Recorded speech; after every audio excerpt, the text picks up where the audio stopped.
we can start the SEBI LODR regulations. So in the SEBI LODR regulations, we are going to see that, and this will be applicable to the listed entities. So what is the meaning here is that listing obligation and disclosure requirement. When you are becoming a listed entity, when you are listing your shares or the specified securities, like when you're listing your specified securities in this list, when you're listing it on a stock exchange, you have to follow certain regulations. You will be regulated by SEBI.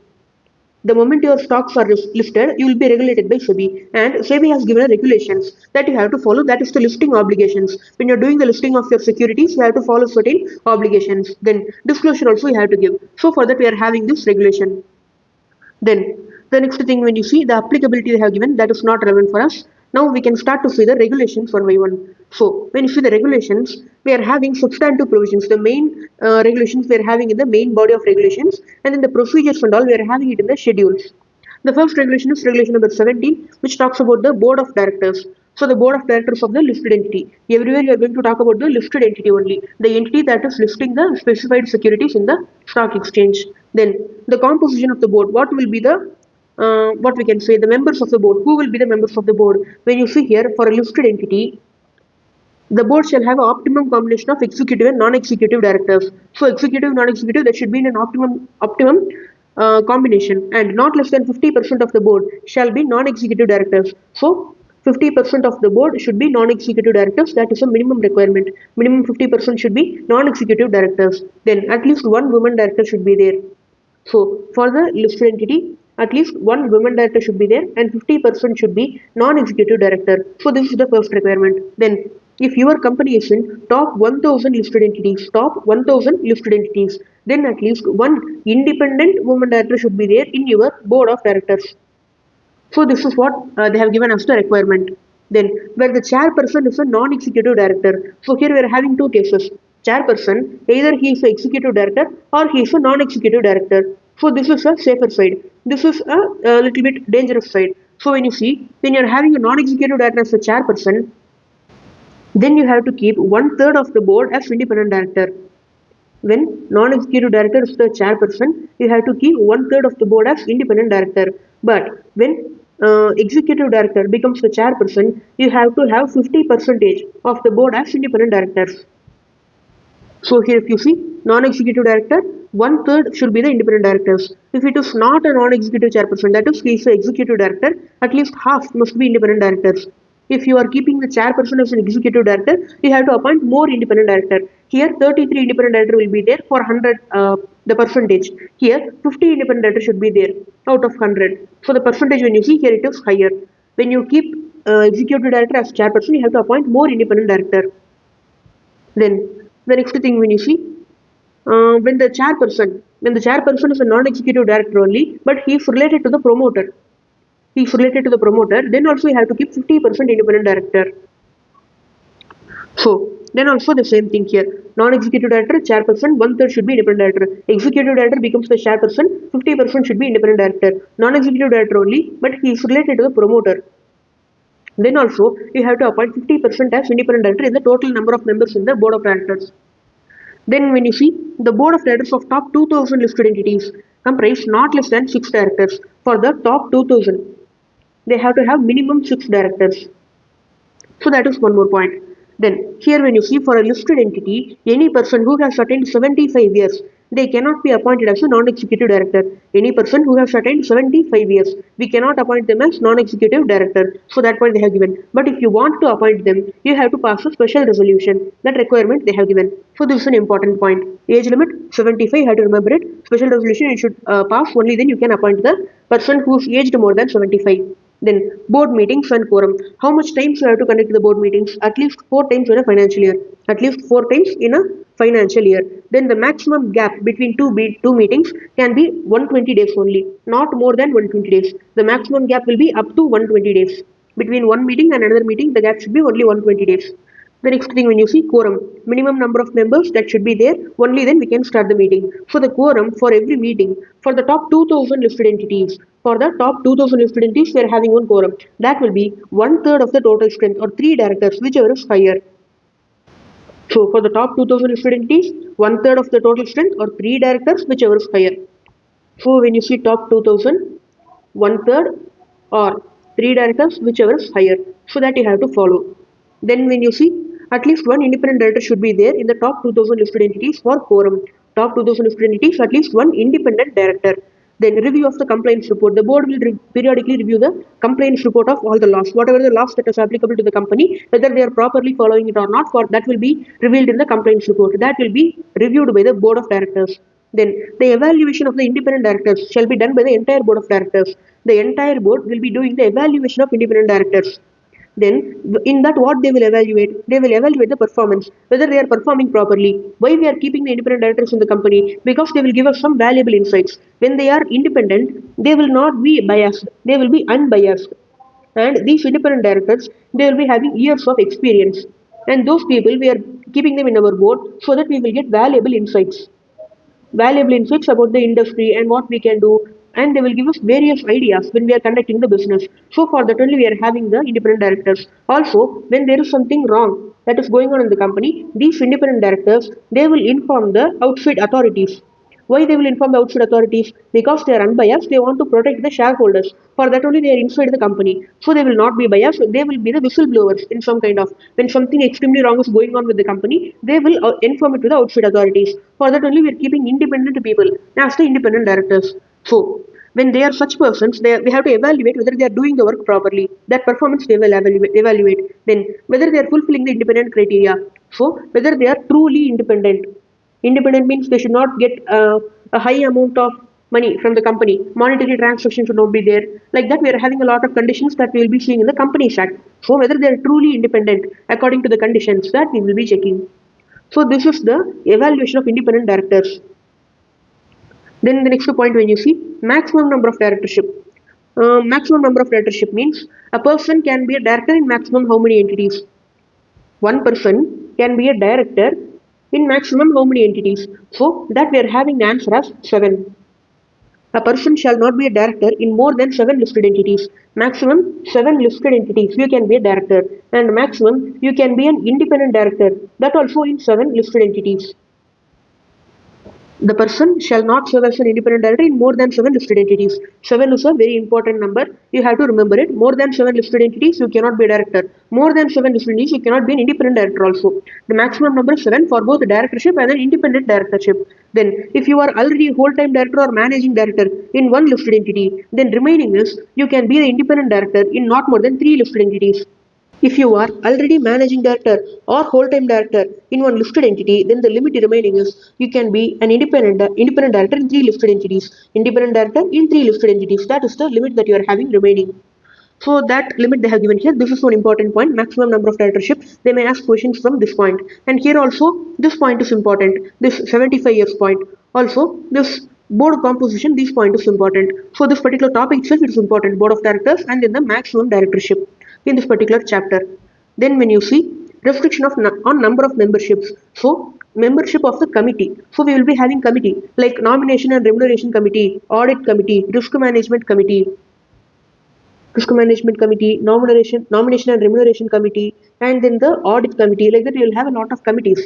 These committees will be established so that each committee will consist of the board of directors. We will appoint the directors only in the particular committees. They will be specially taking care of that particular work. Risk management committee means they will take care of the risk of the organization, like the financial risk of the organization or the foreign exchange risk of the organization, like that. Those risks. Foreign exchange means we are having payment. We have to do payment in dollars. Whether the exchange rate increases or not, that will be affecting us a lot. So we have to do the hedging and other strategies. That and all will be done by the risk management committee. Will be decided by the risk management committee. Nomination remuneration committee. They will be the one hiring the people for the company. So those people who are working for hiring the workers for the company, they will be hiring the employees, and then they will be deciding the remuneration of such employees. Hiring and remuneration. Audit committee, they will be supervising the statutory audit. They will be assisting the statutory auditors. They will be overseeing the financial reporting process. They will oversee the preparation and presentation of financial statement. They will make sure that adequate internal controls are there in the company. Everything will be done by the audit committee. So that is the meaning of the committees. In those committees, one director can be a member in maximum how many committees? One director can be a member in 3 committees or 4 committees or 10 committees. Like that, that number maximum we are having a limit. When you see, the director shall not be a member in more than 10 committees. When you are going to be a member, in that you can be a member of maximum 10 committees. Then, if you are going to be a chairperson, you can be a chairperson of not more than 5 committees. Maximum 5 committees allowed across all the listed entities. So here, when you see the committee also, the committee will have one chairperson and the committee will have the members. In chairperson, you can be maximum 5. Member, you can be maximum 10. So when you see that here, this should be across all the listed entities. So listed entity 1, in that you are a member in one committee you are in member, and 2 committee you are the chairperson, and another listed entity you are having 2 committee membership and 1 committee chairperson. Like that, totally they will check all the chairperson, all the committee member, total they will see across all the listed entities. So that point they have given here. Now, when you see the next thing, here the companies you are counting, right, all the companies, in that what should be excluded? All the public limited companies will be included. All public limited companies will come inside. All the public limited companies, whether listed or not, that will be included. So they will see across all the public limited companies, whether it is a listed company or unlisted company, they will include the membership in the committees. And all other companies, in other companies, the private limited companies, foreign companies, Section 8 companies, those will be excluded.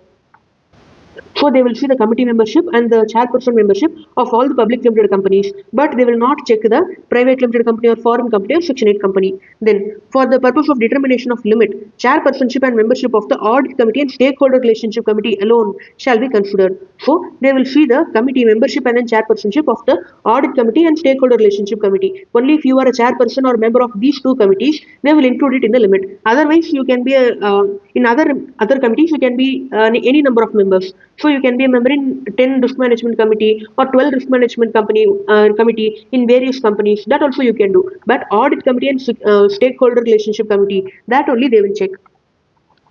So for this limit purpose, every director shall inform the listed entity about the committee position in other listed entity and any changes. So if you are appointed as a risk management committee chairperson, then you have to inform this fact to all the listed entities in which you are a director. Then corporate governance requirement with respect to subsidiary companies. Then you are a listed entity. When you are a listed entity, you are occupying a very important position in the economy. People are buying your shares.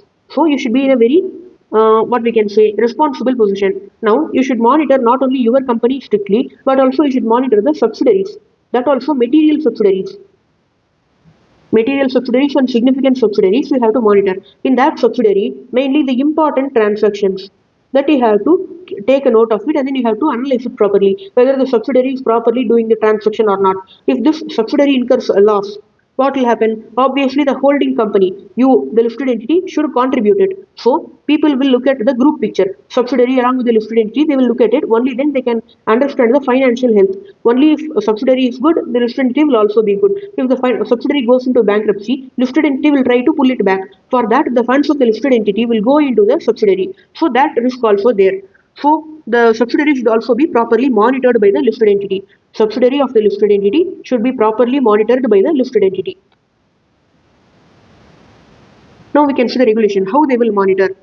In the material subsidiary, unlisted material subsidiary. So here they take the unlisted material subsidiary. If that material subsidiary that is listed, then that will follow the proper regulations. Then no problem. If it is an unlisted subsidiary only, you have to check the regulations. So for a material unlisted subsidiary. Now we are having listed entity. In that we will have the board of directors. In that we will have the directors. Now out of this, one director should be appointed on the board of directors of the unlisted material subsidiary. You are a listed entity. In your company, we will have one director. That one director, we have to appoint him on the board of directors of the unlisted material subsidiary. That's all. Simple requirement. Then when you see, the audit committee of the listed entity shall review the financial statements of the subsidiary company. We also said that we have to review the important transaction. Generally, the financial statements of the subsidiary company also you have to review. That requirement we are having. The minutes of the board meeting of the subsidiary, unlisted subsidiary. The unlisted subsidiary is there, right? There we are having board of directors. They will conduct the board meetings. In that board meeting, you will get the minutes of the meeting. That should be reviewed by the listed entity board of directors. This is also a very simple requirement, a monitoring requirement that should be done by the listed entity. Now here when you see what is a material subsidiary, that is one important point. What is a material subsidiary? It is a subsidiary whose turnover or net worth exceeds 20% of the consolidated turnover or net worth. Turnover, net worth you have to see. The subsidiary turnover or net worth exceeds 20% of the consolidated turnover or net worth. It is more than the 20% of the consolidated turnover or net worth. We can see one example. So here if you see, we are having the consolidated turnover. For example, we can take the consolidated turnover is 100 crore. Now the percentage is 20%. This percentage you have to remember, it is very important. 20% of the consolidated turnover. What is 20%? 20 crore. Now whatever the subsidiary that has the turnover more than 20 crore, that subsidiary we have to make a list. In that list, whatever the subsidiary that is unlisted, that we have to filter it. Now, that final unlisted subsidiary list, unlisted material subsidiary list we are having, right? For those subsidiaries, these requirements will apply. Now we can see the next point. So the next point, when you see, the management of the unlisted subsidiary should give a statement of all the significant transactions to the board of the listed entity. The unlisted entity, we are having the management there. That management will give a statement. What statement? They will give to whom? The board of directors of the listed entity. What will be the content of the statement? It will contain all the significant transaction done by the unlisted company. So that will be there. That should be reviewed by the board of directors of the listed entity. We already saw that all the important transactions should be reviewed by the listed entity. That requirement is coming here. What is a significant transaction? Any transaction, individual transaction or arrangement that exceeds 10% of the total revenue or total expense or total asset or total liability. Now we can take one example. We are having the total revenue, total expenses, total asset, total liabilities. We can take 10% of those, 10% of every item. Total. For example, we can take this comes to 10 crore, this comes to 12 crore, this comes to some 20 crore, and this comes to some 18 crore. Like that we can keep. For example, now here if you see the transaction, if it exceeds any one of the limit, if it exceeds 10 crore, if it's more than 10 crore, if it's more than 12 crore, if it is more than 20 crore, if it is more than 18 crore, we will get the lens. Now it will become a significant transaction and then we have to report it to the board of directors of the listed entity. Now more than 10 crore means exactly 10 crore is okay. So up to 10 crore no problem, up to 12 crore no problem. Exactly that amount means no problem. If it becomes more than 10 crore, that is it becomes 10 crore 1 lakh.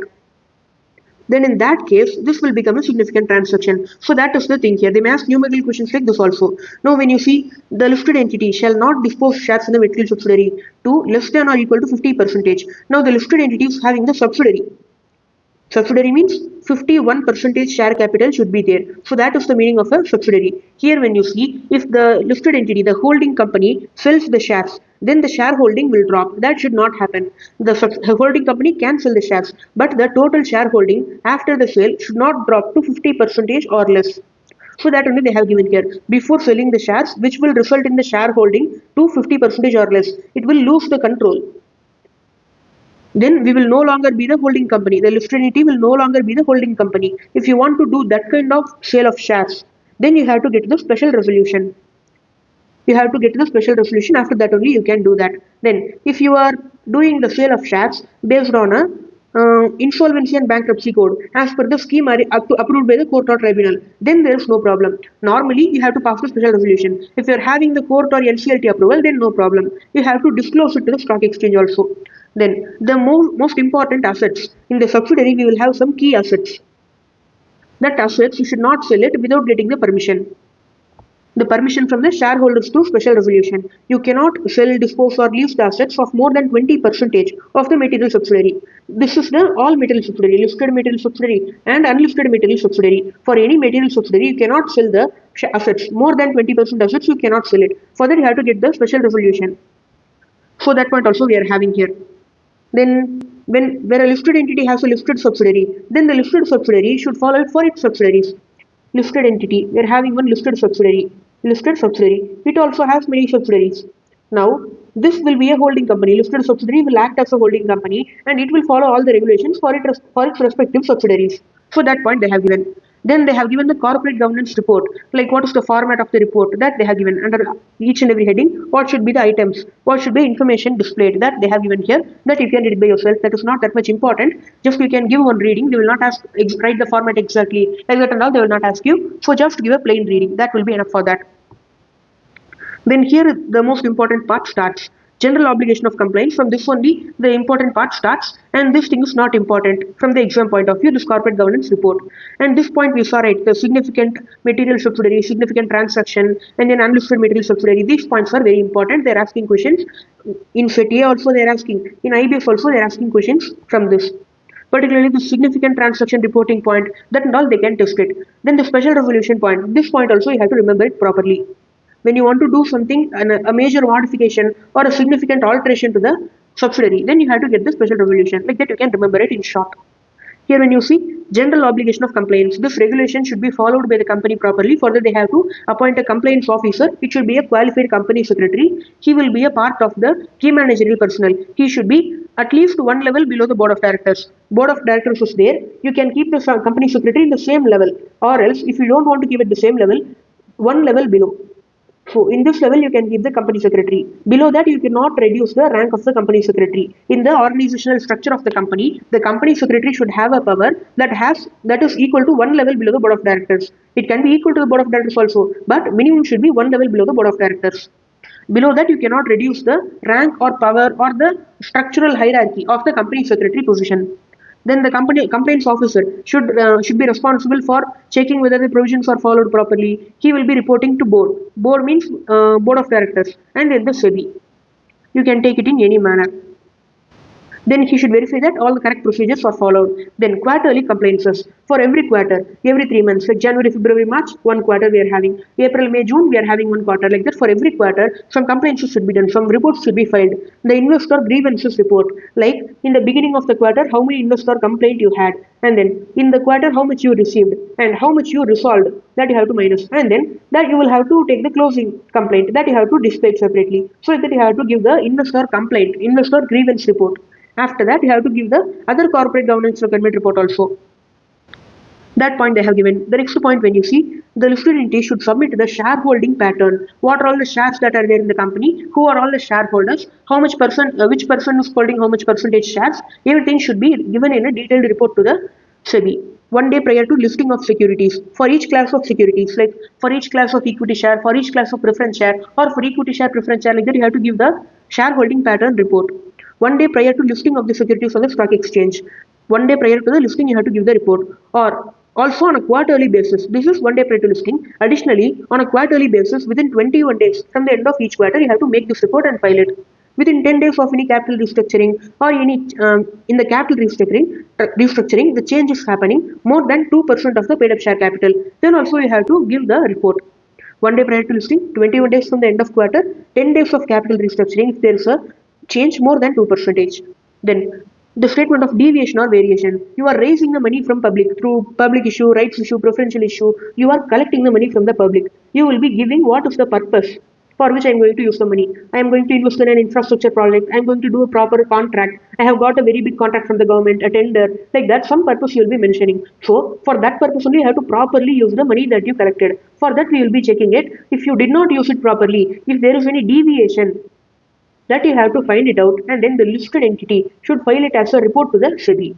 That also we are having categories wise variation. You have to say for capital expenditure we allocated, we planned this much, but this much happened actually. This much is the deviation. Like that you have to give the category wise allocation variation. Financial result. The financial statement, quarterly financial statement, you have to file it with SEBI within 45 days from the end of quarter. This financial statement is nothing but the interim financial reporting. We would have studied in the Ind AS, right? The same thing you have to do it and you have to submit it to SEBI. So here only in the LODR regulations, we are getting the requirement to prepare the interim financial result. So according to this requirement only, we are having the Ind AS and we are preparing the interim financial statement and all. For that, all the information, instructional, everything will be in the Ind AS. Then for the company for which the insolvency code, the process, that is the CRP process, we have completed and we have got a resolution plan approved. You have to file the financial result within 90 days from the end of the quarter. Normally 45 days. If you are getting the resolution plan or something like that approved under the insolvency bankruptcy code, then you have to file within 90 days. Then when you are conducting the board meeting, you have to inform it to the stock exchange, SEBI, everyone you have to inform it. So in the board meeting, normally also you have to inform it. After that, when you are doing some special business, that also you have to inform it to the board. you have to inform it to the stock exchange. Here when you see at least 2 working days in advance, you have to inform it to the stock exchange. What are the special business? You are going to make a proposal for buyback. You are going to discuss a proposal for buyback. You are going to present a proposal for voluntary delisting. You are taking away the shares from the stock exchange. You are moving away from the listing. You are delisting. You are removing the shares from listing. That is called a delisting. You are fundraising by way of issue of securities. You are planning to issue some debenture or some shares you are going to issue. Then also you have to give intimation. In the board meeting, you are going to discuss the special business like this. Declaration of dividend, declaration of bonus, alteration in the securities, alteration in the date on which the interest is being paid. So those things when you are changing, you have to inform it to the stock exchange 2 days prior to the board meeting. 2 days in advance, excluding the date of intimation and the date of meeting. So if you're doing the date of intimation, here date of meeting is there, here in between 2 full days should be there. So that should be the intimation criteria. So the next point is, when you are making such an intimation, prior intimation, you have to mention the date on which the board meeting is going to be held. That also you have to mention it in the intimation. So when you're making a record date or you're creating a date of the closure for transfer books, like for dividend declaration, bonus declaration, for issue of shares for conversion of debenture, you are converting the convertible debenture. Then shares arising out of rights attached to debentures for any convertible security, merger, demerger. For that, you will give the record date. The record date will be the date on which the register of members will be seen, and then on that date, whoever is the shareholder, they will get the dividend, they will get the bonus. That is the record date. When you are specifying the record date, you have to give an intimation to the stock exchange at least 3 working days, excluding the date of intimation and record date. So here when you're having the record date, you have to have 3 working days gap. Here this is the record date. Now here 1 day should be there, here 1 day should be there, here 1 day should be there. This should be the date of intimation. You should intimate it to the stock exchange. 3 full days should be there between the intimation and then the record date. For this purpose, you are creating a record date, you have to inform it to the stock exchange. Then all the things should be changed in the website also within 2 working days from the date of change in content. So the points they have summarized and given here, the timeline they have given 2 working days for this purpose and 3 working days for this purpose. Then now the next thing is the annual or yearly compliances. Earlier we saw the quarterly financial statements filing. Now here it is the annual financial statement filing. We have to file it along with the audit report and statement of impact of audit qualifications. So what is the meaning of this statement? The statement shows that, so what is the reported figures? What is the reported figures in the financial statement that they will show, and they will show another column. What will be the another column? The auditor would have issued a qualified opinion, like he would have issued a qualified opinion or a disclaimer of opinion or an adverse opinion, like that some opinion with a qualification would have been issued by the auditor. Now the management will re-prepare the financial statement based on the qualifications. So if they amended the financial statement as per the qualifications of the auditor, then what would be the amended figures that they will present? So these two they will present, and the variation also they will present. This will be the statement of impact on audit qualifications. Impact of audit qualifications. So that will be the statement. The reported figures, actual figures which they reported, and then the figures which would be the output if they amended the financial statement as per the auditor's recommendations. So that will be the 2 figures that they will be giving. So that will be there in the statement. Annual report. They will also submit to the stock exchange and they will publish on the website. What they will publish? A copy of the annual report which they are sending to the shareholders. For every listed company, they will prepare an annual report. Like Reliance Industries Limited, they will prepare an annual report every year for every financial year. So that report you can easily find it in the Google itself. So that report they will submit to the stock exchange. They will also publish it in the website. If they are making any changes to the annual report, then they will send the revised copy along with the explanation not later than 48 hours after the AGM. After the AGM, you are doing some changes. After AGM, 48 hours you are having the time. Before that, you have to send the revised copy along with explanation to the stock exchange. So that is the annual or yearly compliance. Now the next thing is corporate governance.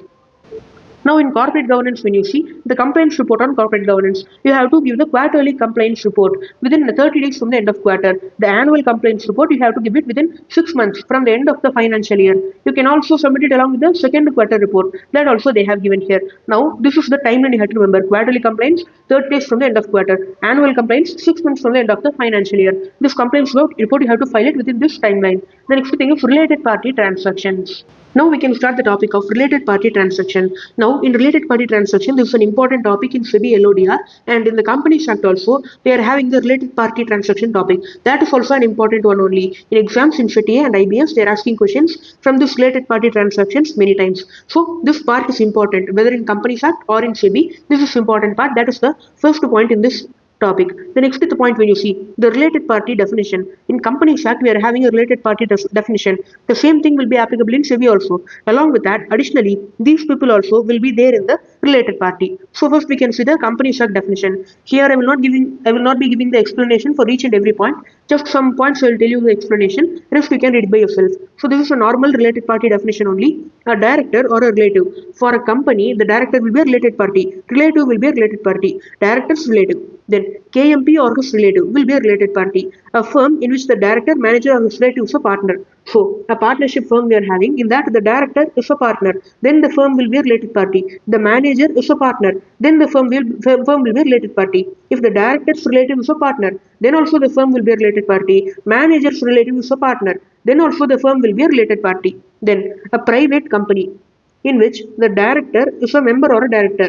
The manager is a member or a director. Their relatives also a member or a director. If any one of these things happens, then the private company will be a related party. Then a public company in which the director or manager is a director and holds along with the relatives more than 2% of the paid up share capital. The director or manager of our company is a director in a public company.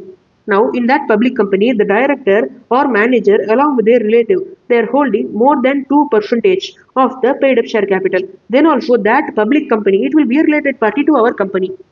So like that, we are having a lot of definition points here. Remaining you can read it by yourself. So these are all normal points only, you can read it. So that's all the related party definition. Additionally, this is the normal Companies Act definition. When you see the additional points, the person or entity forming part of the promoter or promoter group of the listed entity. So we are having a listed entity. For that listed entity, if there is a promoter individual, promoter is an individual, the person who started the company. Then the persons who is related to the promoter, like his relatives, those people will come under the promoter group. Then the listed entity will have some holding company, will have some subsidiary company. Those companies also will come under the related party definition. Now, for the listed entity, if the promoter is a holding company, then the listed entity will have the holding company as a related party, and then the subsidiary companies as the related party. The holding company will have other subsidiary companies. That subsidiary companies will also be a related party. These all will come under the promoter group companies. So those companies will also be the related party. Then any person or entity holding equity shares of 20% or more or 10% or more in the listed entity. So in our listed entity, some person he is holding 10% or more or 20% or more equity shares, holding equity shares, then that person will be a related party. And if 20% or more is there and then 10% or more, it is with effect from 1st April 2023. So this also will be there. Those people will also be the related party for the listed entity. Now, what is the meaning of a related party transaction? Here, one more point. This definition will not be applicable for mutual fund units. That they are giving another point. The next thing when you see, what is the related party transaction? So, on one hand, the listed entity will be there. On the other hand, related party will be there. That's all. Any transaction will be called as the related party transaction. Or, we will have the listed entity in one hand and any other person on the other hand. The benefit will be going to the related party. Listed entity will be on one hand, any other person will be on other hand. The transaction will be happening. The benefit of the transaction will be going to some related party. Then also this main transaction, it is called as the related party transaction, RPT. So that is the meaning of related party transaction. These are the two types of related party transaction. Then the following will not be a related party transaction. When you are issuing securities on preferential basis, preferential allotment, as per the ICAI regulations, then it is not an RPT. Then dividend payment, subdivision or consolidation of securities, that one security, one share with face value 10, it is divided into 5 shares of face value 2. Then that will not be a related party transaction and all. Buyback, right issue, bonus issue, then acceptance of fixed deposit by banking or NBFC companies, that is not an RPT. Then, so that is not an RPT, we are having that list. Next point when you see material RPT. Here also normally everything will be RPT if it is coming under the definition. Material means if it is exceeding a numerical threshold. If it is more than some amount, then it will be called as a material RPT. So when you see a normal RPT, it should get the approval from the audit committee. But when it is a material RPT, it should get the approval from the shareholders. So that is the main difference. Normal RPT, audit committee approval is enough.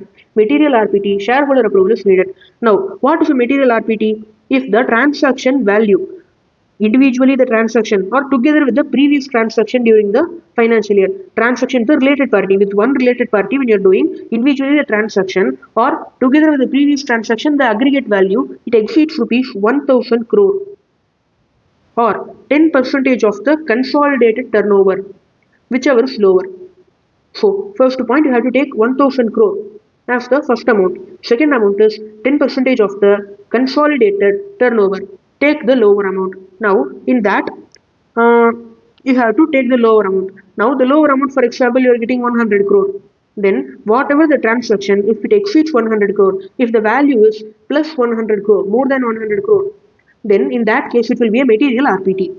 Then when you are doing payment to a related party, why you are making the payment? For brand usage or royalty. From one related party, we are having a brand. That brand you are going to use it. That brand you are purchasing or taking it on, what we can say, on an agreement. Then you are making a royalty payment. Then in that case, we are having a material RPT, that number. Here when you see it exceeds 5% of the annual consolidated turnover. So the transaction will be material RPT if it exceeds 5% of the annual consolidated turnover. More than 5% of the annual consolidated turnover. Then a company has listed the securities on the small and medium exchange. Then the transaction material RPT will come only if it exceeds 50 crore or 10% of the turnover. Here normally we had 1000 crore or 10% of turnover. Here it is 50 crore or 10% of the annual consolidated turnover, whichever is lower. So normally here we will have 1000 crore, but now for a company which is listed on a small and medium exchange, it will be 50 crore. Then the next thing, approval of audit committee. All the related party transaction and subsequent material modification should get the prior approval of the audit committee. All the transaction will get the audit committee approval. Then in the audit committee, we will have independent directors, right? Only those people will approve the related party transaction. Only those people will be eligible to approve the transaction. Other people will not be there in the approval. Then omnibus approval. For each and every transaction, we cannot come and get the approval. There will be some routine transaction which we can do it. For that, the audit committee will prepare a list and these transactions you can do it. And then that approval is called as the omnibus approval. You will just do the transaction based on that particular approval and in the conditions. And at the end of the year or some periodically, the audit committee will review the transactions. So that is the meaning of omnibus approval. The criteria will be given by the audit committee. These transactions you can do it. There is no problem. Then this will be given when the transactions are repetitive. Multiple times you are going to do the same transaction. Then this kind of approval they will give you. The audit committee will properly investigate and after that only they will give the approval. They will give the name of the related party. To this related party, you can do the transaction. Nature of the transaction, it's a purchase transaction or payroll transaction or sales transaction. That they will give it. Period of the transaction. You have to do the transaction for this 1 year. Within this period, you can do the transaction. Maximum amount, up to 1 crore you can do it. Up to 50 lakh you can do it. That should be there. Base price and the formula for variation. The normal base price will be 50 crore. And then formula for variation, 10% will be extra if the volume is 10,000 units. Like that, they will give you the variation formula also. Everything will be there in the specified permission given by the omnibus approval given by the audit committee. Other conditions also they may impose. Then, where you cannot get the related party transaction approval, where you are not having the time to get the approval, immediately you want to do an unexpected transaction or an emergency transaction, then the audit committee will give an omnibus approval for such emergency transaction that you can do it 1 crore rupees per transaction. Emergency transaction 1 crore rupees. Then the audit committee will periodically review the approvals given. Then the approval will be valid for a period of 1 year, maximum 1 year. After that, you have to get the fresh approval. So this is the audit committee approval process. Then when you see the approval of the shareholders, all the material RPT will get the prior approval of the shareholders. After that only the transaction you have to do it. And in the approval, they will go to the general meeting and they will present the resolution for doing the related party transaction. Then in that place, no related party shall vote. Whoever it is a related party, that person shall not vote in the particular resolution in the general meeting when they are getting the approval of the shareholders. No related party, not in the particular transaction. So for example, we are having one related party, one transaction where A and B and C, these three are the related parties. These three are also shareholders. Then we are having another related party transaction where D, E, F, all these people are related parties. These are also shareholders. Now, when, for example, transaction 1 is presented, now A, B, C also cannot vote. D, E, F also cannot vote. So all the related party in all the transaction, they cannot vote. not only the particular related party for the particular transaction. Any related party cannot vote in the presentation of the RPT in the general meeting for the shareholder approval. So that point also they have given here. Then when you are doing a resolution plan, when you are doing something, when you are doing a related party transaction based on the resolution plan, they have given the permission under the resolution plan, court or NCLT has approved the resolution plan, then you also informed the fact to the stock exchange. You also told to the stock exchange that we are going to do the related party transaction based on the resolution plan. Then no problem, no need to get any approval, you can do it. Exception, you no need to get the audit committee approval. You no need to get the audit committee approval in these following cases. When the transaction is being done between two government companies, then no need to get the approval of the audit committee. Then holding company we are having, and then 100% wholly owned subsidiary we are having. Between these two companies, some transaction is there, that is a related party transaction. No need to get the approval. Only one condition you are having: the accounts of the wholly owned subsidiary should be consolidated, and then it should be placed before the shareholders in the holding company general meeting. So the accounts are consolidated and placed before the shareholders. The transaction is happening between holding company and then the 100% wholly owned subsidiary. Then when the transaction is done between two wholly owned subsidiaries, so here we saw that between holding and then the wholly owned subsidiary we are having the transaction. Here when you see holding, wholly owned subsidiary number 1, wholly owned subsidiary number 2. Now between these two subsidiaries we are having a transaction. Then also no need to get the approval. Now here also you have to see that both the accounts are consolidated and placed before the shareholders of the holding company. Then when you see we have to do the secretarial audit, we have to do that by peer-reviewed company secretary. We have to annex the secretarial audit report. We have to prepare the secretarial audit report, attach it with the annual report.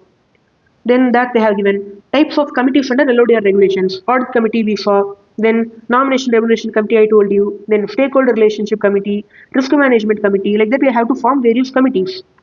So when you see the audit committee, the main work is overseeing the statutory audit process, financial reporting process, ensuring the internal controls, ensuring the preparation and presentation of financial statements is going properly. So that is the main work of the audit committee. This is the main concept. Now when you see the actual points, minimum 3 directors should be there as the members. Minimum 3 directors. This is all you should remember. They may ask you, for an audit committee, the company appointed only 2 directors as the members, whether it is correct or not. That they will ask you, you have to say, no, it is wrong. So this type of knowledge you should have. So this point is important.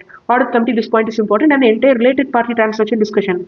The entire discussion video related to the related party transaction, that is very, very important. I am repeating it again. Then when you see the audit committee, we need minimum 3 directors. In that, minimum 2/3 director should be independent director. Now here when you see, you can note one thing. We will have the related party transaction and then the committee and then quorum. Those things and all we will have in both board meeting.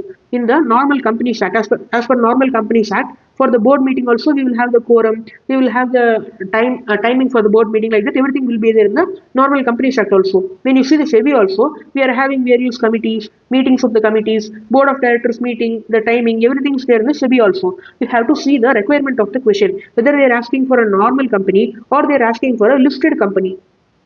When they are asking for the listed company, you have to follow the listed company regulations and you have to answer as per that requirement. And when they are asking for a normal company, you have to answer as per the Companies Act. Check whether it is a listed company. If it is a listed company, directly think about the LODR regulations. You have to use the provision given in the LODR regulation because they have to compulsorily follow it. So when they are asking about the audit committee for a particular company, check if it is listed. If it is listed, go to the LODR regulations. Otherwise, you can use the normal Companies Act provision. Now, when you see minimum 3 directors should be the member we saw, then at least 2/3 of the member should be the independent director. At least 2/3 of the member. This means that 66.67% should be the independent director. This is for a normal listed entity. And when the listed entity is having SR equity shares, that is the superior voting right, that kind of differential voting right equity shares are there in the company listed entity, then only independent directors should be there in the audit committee. You cannot keep any other director. So normally when you see, we are having minimum 3 director and then 2/3 of the director should be 2/3 of the member should be independent director. This is for the normal listed entity. If it is a listed entity where SR equity shares are there, then only independent director should be there in the audit committee. So this you have to remember. Then the next point, when you see, the chairperson shall be an independent director. The chairperson shall be an independent director. He should be there at the AGM also. That point you can leave it, but the chairperson should be an independent director. That is the most important point. Then all the members of the audit committee shall be financially literate and one member should have the accounting or financial management expertise. Now, when you see the audit committee, all the members should have the financial literacy. They should have the financial literacy. They should know what is a balance sheet, what is a financial statement, and all. So that should be there for all the audit committee members. And one member should be there with the financial management expertise. They should be an expert in the field. So that requirement we are having here. One person with expertise, all the members will be financially literate. Company secretary will be the secretary for the committee, and then the audit committee may invite the finance director or the statutory auditor representative. One person as a representative for the statutory auditor, then finance director. Those people can be invited by the audit committee for the meetings. Then the meeting shall be held at least 4 times in a financial year, same like the board meeting under SEBI. And then 120 days shall be the maximum gap between two meetings. Between two meetings, maximum gap should be 120 days only. The quorum, the minimum number of members so that we can start the meeting, that should be two members or one third of the members, whichever is greater. Two members or one third, whichever is greater, along with two independent directors. Minimum two independent directors should be there in the particular meeting. That is the quorum requirement. Then the audit committee can investigate any activity. They are there to prevent, detect, and correct the frauds only. They have to create the internal controls for those purpose only. So they will have the power to investigate any activity within the company, so that they can investigate and find out some wrong things that are happening in the company. If anything is wrong happening, they will do the investigation. Nomination and remuneration committee, as we already saw, it will be for the hiring of the people and fixing the remuneration of the people. It will also have minimum 3 directors, and all the directors should be non-executive directors. All the directors should be non-executive directors. Then two-thirds shall be independent director. Same like audit committee, two-thirds shall be independent director. Chairperson shall be independent director. Here also same as audit committee, chairperson shall be an independent director. Chairperson shall be an independent director. Then the chairperson, whether executive or non-executive, may be appointed as a member of NRC but not chair such NRC. So here, when you see the board of the directors, for the company we will have the board of directors.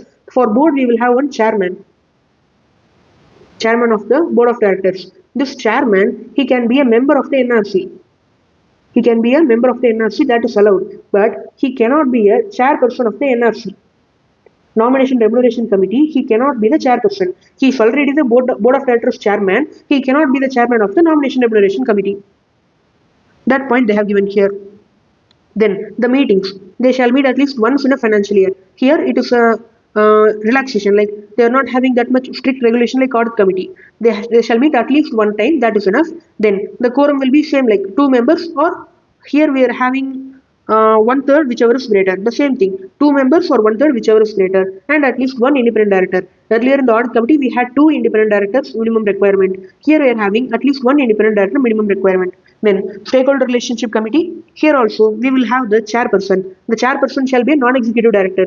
Earlier in the two committees, we had the chairperson to be independent director. But in the stakeholder relationship committee, the chairperson shall be a non-executive director. Then at least the three directors should be there. One director should be an independent director. At least three directors, at least one should be an independent director.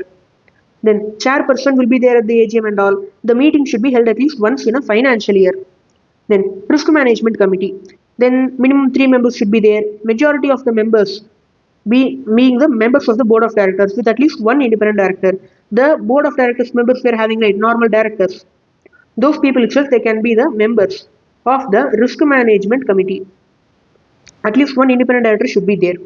Then if the listed entity has outstanding SR equity shares, that is the superior voting rate equity share, then at least two-thirds shall be the independent director.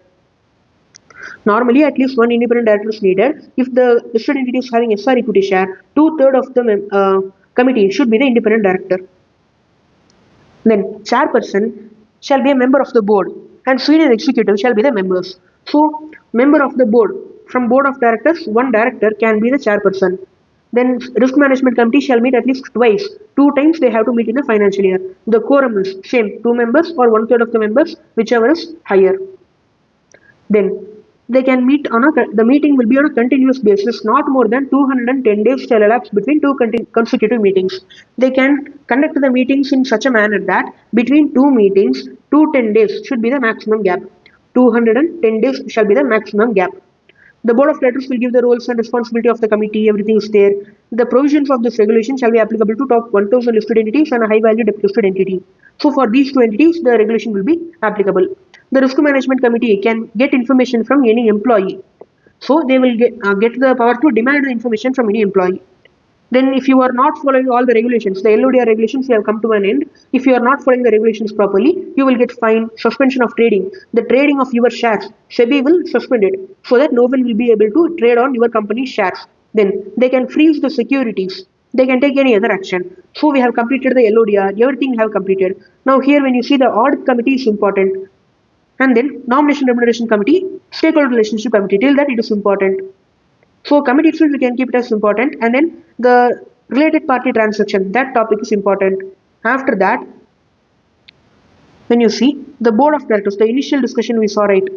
This particular composition of the board for the top 1000 listed entities, and then what should be the proportion of the non-executive and then the executive directors, and then the material subsidiary point. This point, corporate governance requirement with respect to the material subsidiary of the listed company. So this is also an important point. So these are all the important parts of this chapter. Now we have completed this entire LODR regulations. Now we have completed the topic successfully and we have reached the end of this video. So that's all about this chapter. We have completed it fully. We have done the full coverage and I have also given you the important points. Wherever they are asking the questions, I have also mentioned it along with the explanation. So that's all for this video. If you found this video helpful, share this to your friends, subscribe to the YouTube channel, like this video and leave a comment whether you like it or not, what are the suggestions that you can tell, and what are all the things that you are having the doubt, and what topics for which you need the next videos. That also you can mention it in the comments. I will try to make videos for those also. So all the best for your exams. Prepare well. Thank you.